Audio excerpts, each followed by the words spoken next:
Vitaj pri týždennom tarotovom posolstve. Tento výklad nie je náhoda. Prichádza k tebe práve teraz, aby ti ukázal, čo potrebuješ počuť na svojej ceste. Predtým, než začneme, nadýchni sa zhlboka a na chvíľu uvoľni svoju myseľ. Vnímaj karty ako zrkadlo. Neukazujú budúcnosť, ale odhaľujú pravdu, ktorá je už v tvojom vnútri. To, čo v nich uvidíš, si môžeš odniesť ako inšpiráciu a vedenie pre tento týždeň. Pred tebou je posolstvo pre nadchádzajúci týždeň. Prvou kartou je umenie. Tento týždeň sa nesie v znamení alchýmie. Karta umenie ťa vedie k premiešaniu protikladov, svetla a tieňa, akcie a pokoja, rozumu a citu. Je čas spájať, nie rozdeľovať. To, čo sa zdalo byť v rozpore, sa môže ukázať ako kľúč k rovnováhe. Tento týždeň bude o integrácii a o schopnosti nájsť harmóniu aj v chaose.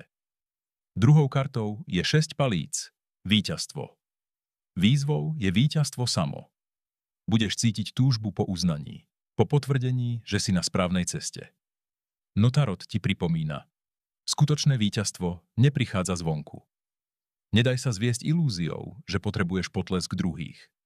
Skutočná sila je v tvojom vnútri, nie v pohľadoch okolia. Treťou kartou sú 2 poháre. Láska.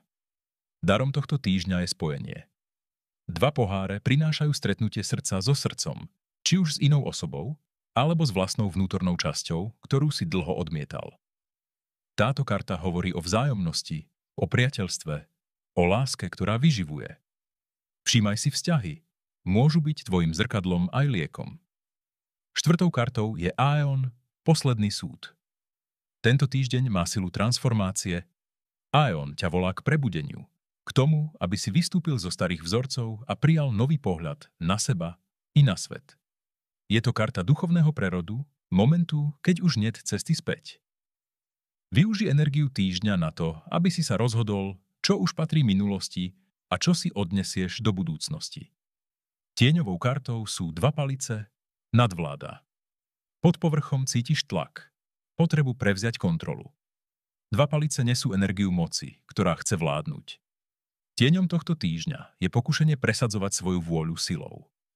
Tarot ti radí, sila nemusí byť bojom. Skutočná moc je v jasnom zámere a pevnom vnútornom postoji, nie v tlaku na druhých. Zhrnutie pre tento týždeň. Alchýmia umenia ťa vedie k spojeniu protikladov. Výzvou je nepodľahnúť potrebe uznania, ale zostať verný sebe. Darom je spojenie a láska, ktorá uzdravuje. Aeon prináša novú kapitolu, ak sa odvážiš vykročiť. A tieň ťa učí, že skutočná moc je pokojná a zakorenená, nie násilná. Príjmi tieto karty ako sprievodcov. Tento týždeň môže byť začiatkom veľkej vnútornej premeny. K tomu ti môže pomôcť aj nasledovná afirmácia. Moja sila je ukrytá v rovnováhe. Prijímam svoje tiene, prepúšťam ilúzie a kráčam novou cestou s otvoreným srdcom. Toto bolo tarotové posolstvo pre nadchádzajúci týždeň. Nechaj tieto slová v sebe doznieť a vnímaj, čo ti prinášajú do každodenného života. Tarot nie je príkaz, ale zrkadlo. A to, čo si v ňom uvidel, je len odraz tvojej vlastnej sily. Ďakujem, že si tu bol. Ak cítiš, že s tebou toto posolstvo rezonuje, prihlás sa na odber a nechaj karty, aby ťa sprevádzali aj na ďalšej ceste. Prajem ti pokojný a vedomý týždeň.